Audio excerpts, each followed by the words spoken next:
Syria pulled Turkey and Israel closer to military entanglements in its civil war on Tuesday, bombing a rebel-held Syrian village a few yards from the Turkish border for the second straight day after Israeli tank commanders in the disputed Golan Heights blasted the mobile Syrian artillery unit across their own armistice line on Monday.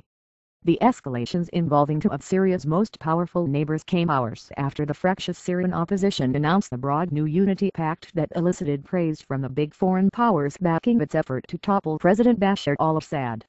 There has been speculation that Mr. Assad, feeling increasingly threatened, will deliberately seek to widen the conflict that has consumed much of his country for the last 20 months, leaving roughly 40,000 people dead, millions of civilians internally displaced and over 400,000 people registered as refugees in Turkey, Jordan, Lebanon, and Iraq.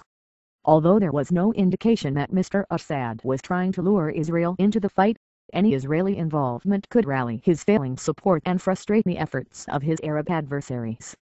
Relief agencies, meanwhile, warned on Tuesday of a growing humanitarian crisis, with about 2.5 million people driven from their homes throughout the conflict, according to the United Nations Refugee Agency, which cited estimates from the Syrian Arab Red Crescent, the principal local partner delivering relief for international agencies. Previous assessments said 1.2 million people were displaced by the civil war, but even the new figure might not capture the full extent of the crisis. People are really on the run, hiding, Melissa Fleming, the spokeswoman for the United Nations High Commissioner for Refugees, said in Geneva on Tuesday.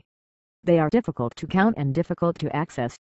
More than 4,000 Syrians fled to Jordan in the past week, the highest weekly outflow there in 2 months, Ms. Fleming said, in addition to 9,000 Syrians who crossed last week into Turkey. Increasing numbers of Kurdish Syrians are escaping to Iraq, which is now hosting more than 50,000 Syrian refugees, she said. As further evidence of widening violence, Ms. Fleming said the United Nations Refugee Agency was withdrawing some of its staff members from the northeastern governorate of Hasakeh. On Monday, an attack on the Turkish border, by what Syrian witnesses identified as a Syrian MiG-25 warplane, demolished at least 15 buildings and killed at least 20 people in the Syrian town of Ras al-Ain, the scene of heavy fighting for days and an impromptu crossing point for thousands of Syrians clamoring for safety in Turkey. On Tuesday, a Syrian jet attacked near the town again, killing 1 person and wounding 3, according to an official on the Turkish side of the border quoted by the Associated Press. The Turkish authorities, increasingly angered by what they view as Syrian provocations, have deployed troops and artillery units along the 550-mile border with Syria and have raised the idea of installing Patriot missile batteries that could deter Syrian military aircraft. Turkey's Foreign Minister, Ahmet Davutoglu, sent a diplomatic note to Syria on Monday to protest the first Ras al-Ain bombing, the semi-official Anatolian news agency reported. Civilians in southern Turkey's provinces of Hatay, Sanliurfa and Gaziantep, where the government has erected camps for Syrian refugees, have been advised not to travel close to the border.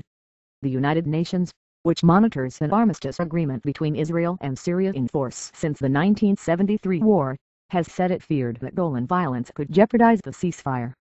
In Israel, the military said Israeli tanks that are deployed in the Golan Heights, which the Israelis seized from Syria in the 1967 Arab-Israeli War, had made the direct hit on a Syrian mobile artillery launcher on Monday after consecutive days of erratic mortar fire coming from the Syrian side of the armistice line. Military officials and analysts in Israel said that they viewed the shelling by the Syrian government forces as unintentional spillover and that Israel had no desire to get involved in the Syria conflict. But some Israelis said that after 4 decades of relative stability in the Golan area, the Assad government may be trying to push them into a fight that could galvanize Arab hostility toward Israel and distract the tension from its own problems. Others said Mr. Assad was unlikely to want to provoke Israel, afraid of a crushing response that could weaken him militarily. In Doha, Qatar, where Syrian opposition figures had been meeting since last week, the agreement reached Sunday on forming a new umbrella organization, which could become the basis for a provisional government, was welcomed by participants and the effort's foreign backers, including Turkey, the United States, the European Union and the Arab League.